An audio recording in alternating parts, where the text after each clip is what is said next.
गुना stories में आपका स्वागत है। मेरी आज की कहानी है गुनहगार। थप्पड़ की आवाज से सारा घर गूंज उठा। नीलेश ने अपनी बेटी के कई थप्पड़ जड़ दिए। कुछ करती धरती नहीं है, बस हमेशा खाने के पीछे पड़ी रहती है। पढ़ाई में जीरो, काम में जीरो, बस खाने में सबसे आगे। नीलेश अपनी बेटी को डांटे जा रहा था। बेटी रो रही थी। नीलेश की पत्नी भी अपने पति का ही साथ दे रही थी। नीलेश की दो बेटियों में उसकी छोटी बेटी कुछ सीधी थी, या कहो प्रीमेच्योर थी। 13 साल की होने के बाद भी उसका मन 7-8 साल के बच्चों जैसा था, जबकि शारीरिक विकास सामान्य था। पढ़ाई में भी ज्यादा अच्छी नहीं थी। उसके कारण पति पत्नी दोनों चिंतित रहते थे। आध्यात्मिक प्रवृत्ति का नीलेश वैसे अपनी दोनों बेटियों को बहुत प्यार करता था, परंतु कभी कभी गुस्से में आपा हो देता था।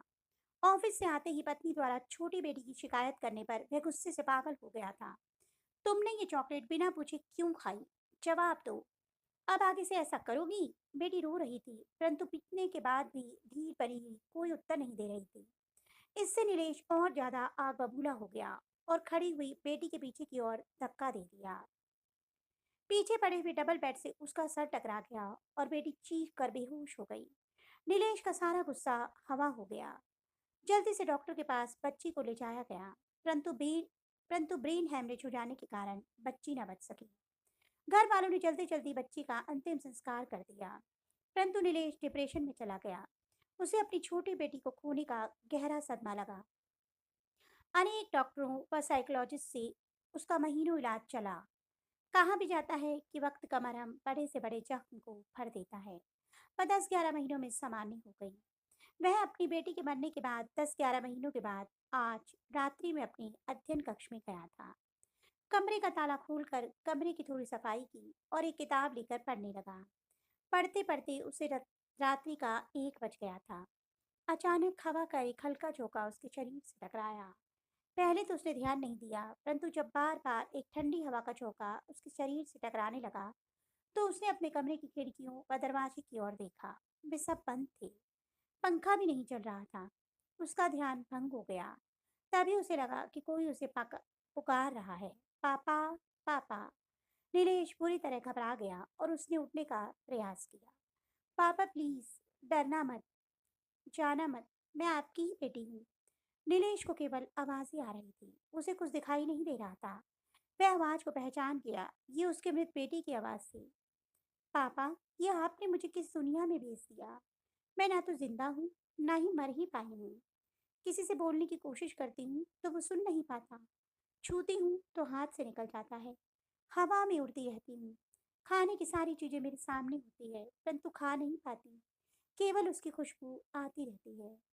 पिता का डर समाप्त हो गया और उसकी आंखों में आंसू आंसू आ गए। पापा, आप तो कहते थे every girls may not be queen to her husband, but she is always princess to her father. पापा, आपने अपनी राजकुमारी को ये कहाँ भेज दिया? पिता की सुबकियां बढ़ गई।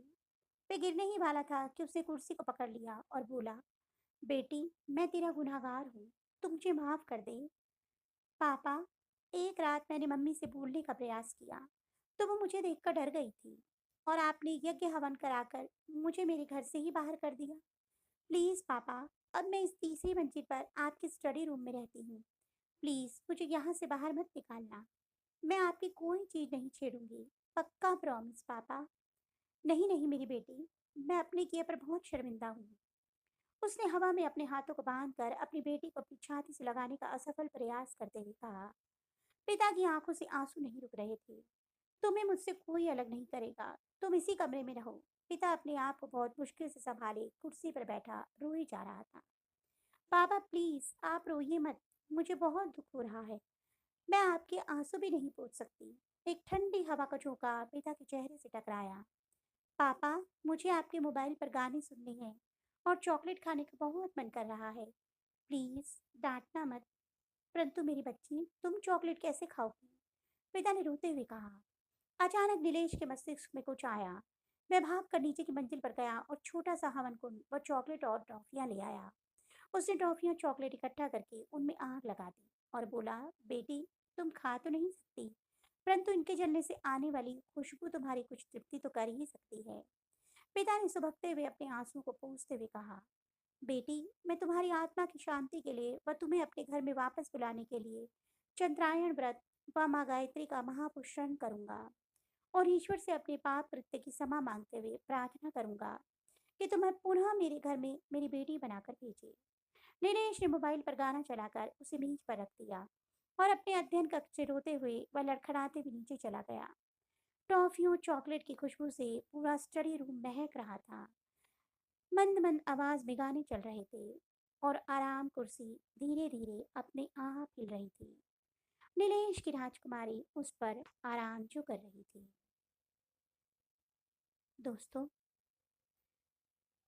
ये इमोशनल कहानी, ये मार्मिक कहानी आपको कैसी लगी? कमेंट बॉक्स में अपनी प्रतिक्रिया अवश्य दीजिएगा और मुझे मेरे चैनल को सब्सक्राइब भी कीजिएगा। जल्द ही एक नई कहानी के साथ मिलूंगी। तब तक के लिए बाय बाय।